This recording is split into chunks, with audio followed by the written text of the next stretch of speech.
boleh hidup senang lenang dalam sebuah negara Islam.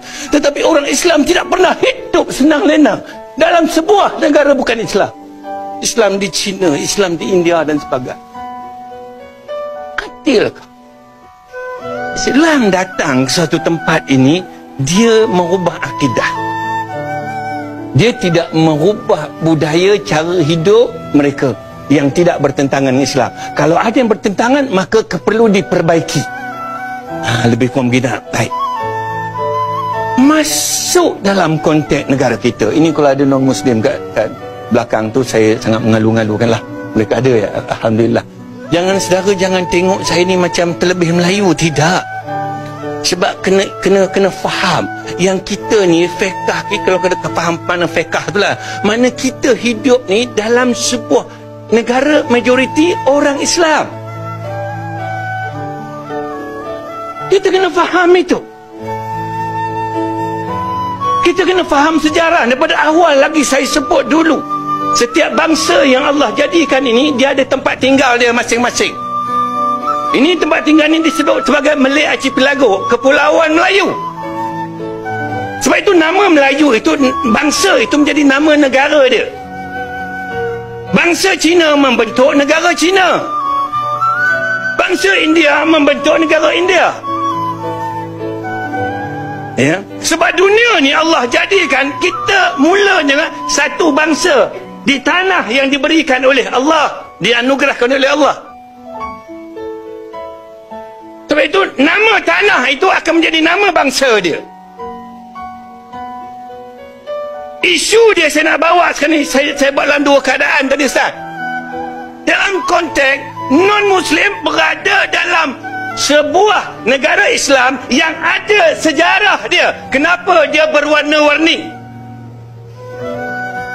Ini kalau saya cakap ni dia panjang.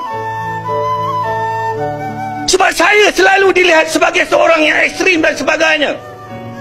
Baru-baru ni bila saya menegur sedikit ketika tahun baru Cina, contoh itu aja kan, saudara nak letak tanglong sebanyak 10,000 di jalan, 10,000 unit di Jalan Raja Uda,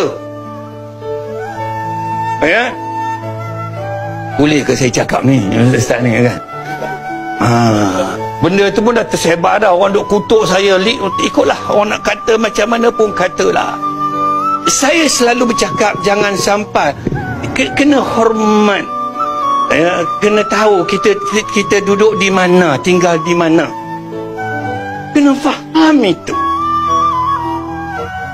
Kita tak mahu negara kita bila tiba Christmas macam New York, bila tiba tahun baru Cina, habis tukar jadi negara Cina. Bila tiba di Bali, negara Malaysia ni bertukar jadi India pula dah.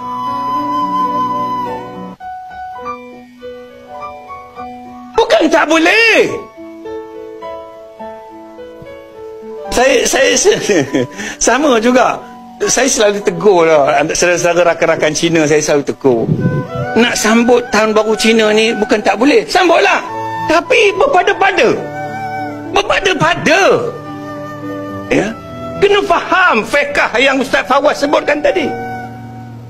The do's and the don'ts. Sebab walaupun perayaan tahun baru Cina itu bersifat, dikatakan bersifat budaya, tetapi apabila mereka menyambut apa juga perubahan upacara budaya itu, ada upacara penyembahannya. Nak sambut tahun baru Cina kena mula dengan semayang dulu. Saya bukan larang kita sambut tuan-tuan, tapi berpada-pada. Ini yang saya selalu perkatakan. Bila saya cakap macam ni, khabar Cina ni duk memainkan isu macam ini. Ni jahatnya khabar Cina ni. Ni saya nak sebut ni. Mana mungkin saya nak menentang kaum saya, sedangkan Allah jadikan saya Cina. Boleh ikut dah tuan-tuan ni. Ini baru mukadimah ni. Orang selalu dia tak tahu Datuk. Sebab bila kita cakap ni selalu dimanipulasikan, selalu terutamanya akhbar-akhbar Cina baru-baru ni. Saya bercakap soal tanglong ini, jangan sampai tanglong itu menenggelamkan identiti sebuah negara majoriti Islam.